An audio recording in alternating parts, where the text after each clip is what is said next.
Hello, this is Deborah Investigates. So look, I didn't intend to do a video series about politics, and I've kind of shied away from politics and will shy away from politics for the next 3.5, 4 years as we get through this period in America.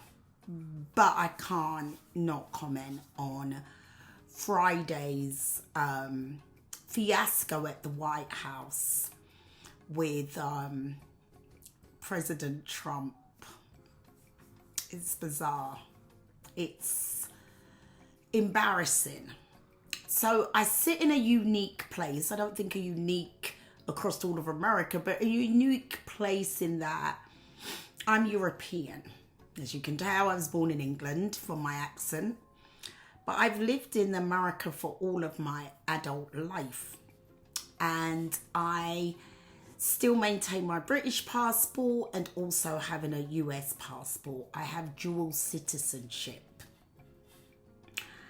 And the US, way back after Russia, the Russian Revolution, made a commitment to defend freedoms because we were scared of the rise of the Soviet wall.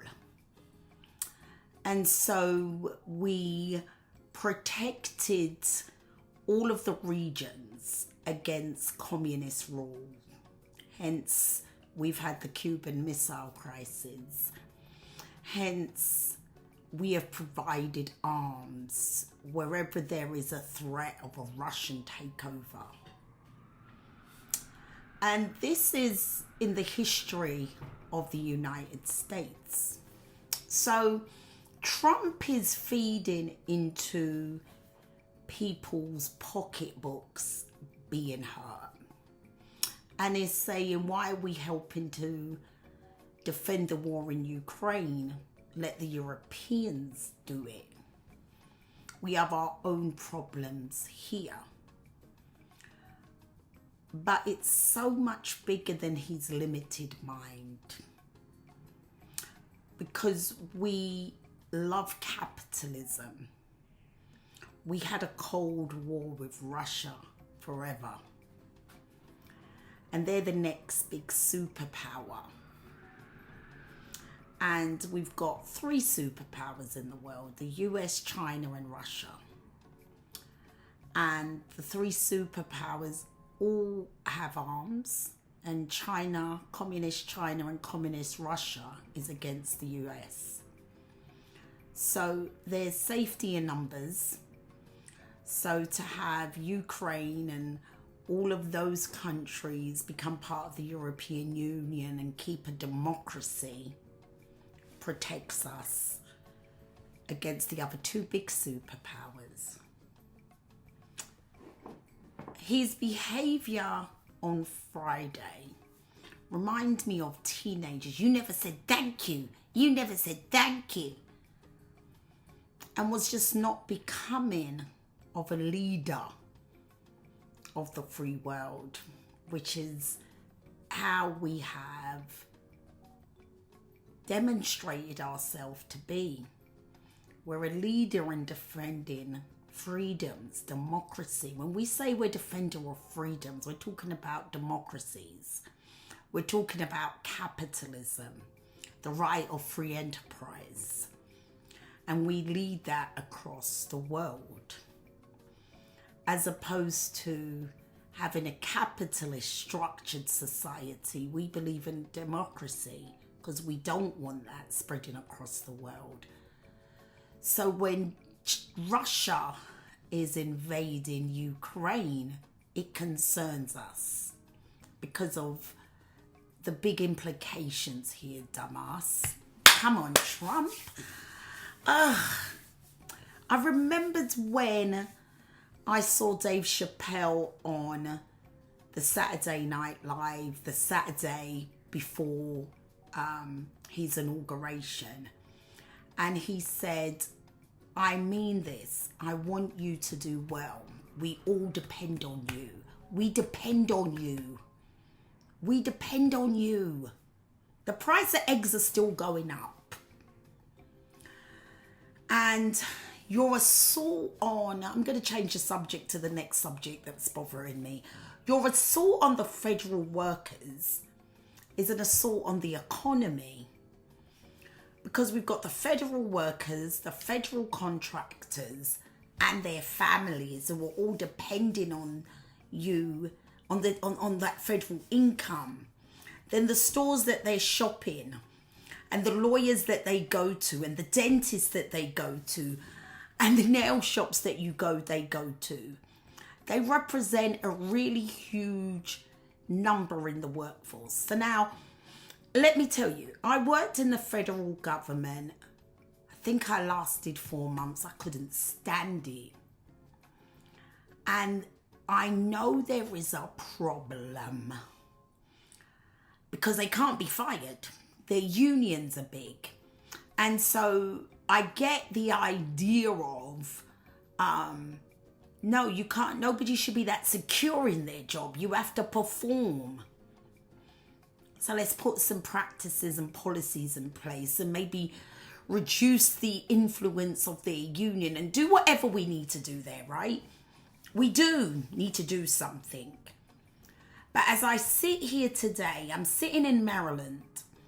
Maryland is the richest state in the union. Our riches comes from a lot of the federal contractors live here. And then we have Northern Virginia on the other side, right, of DC, with your Booz Allens, your Lockheed Martins, your SAIC, all of those employees that are federal contractors. And what we're going to end up with is kind of destroying the DC metro area, DC, Maryland, and Virginia. So again, we need to be more methodical, Trump, and I don't know what we're doing, but I'm really scared for our economy. I look at the house prices and they're collapsing drastically. And everybody's talking about the price of eggs, and it's for real. And he's focused on making the economy weaker by losing these people losing their jobs. The other thing that he has talked about, or Trump, Elon and Viswami has talked about, is increasing the number of H-1B visas. So that means increase in immigration, not decrease in immigration. And to appease his base, who, I hate to be disrespectful, but his base seemed to be a little bit illiterate. He did these raids.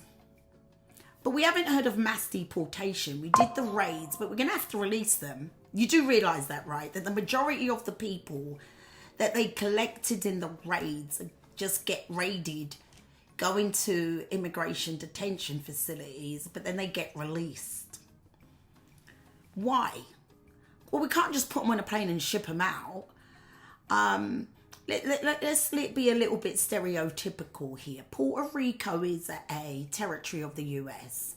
So I'm using hypothetical here. Puerto Rican worker who is Hispanic is in a warehouse, gets pulled into the raid. But yeah, he's a US citizen or she's a US citizen. So you can't just deport. You can't deport them, they're US. But they may look like a Dominican, right? So because of that, we have safeguards. They has due process. And it's ICE, Immigration, Customs and Enforcement, who have to prove that they have no rights to be in the United States. So they have a case, they have a trial. So with all the raids and all the immigrants that are in the country, they have to be put in a detention centre. Well, we don't have enough detention centre space. So all of that, grabbing them up and the ICE raids, was just to appease his base because he's increasing immigration by increasing the number of H-1B visas. And those people round them up and then release them. Trump. I am going to reiterate what Dave Chappelle said. We need you to be successful. And your behaviour on Friday was just not becoming of a US president. Peace out.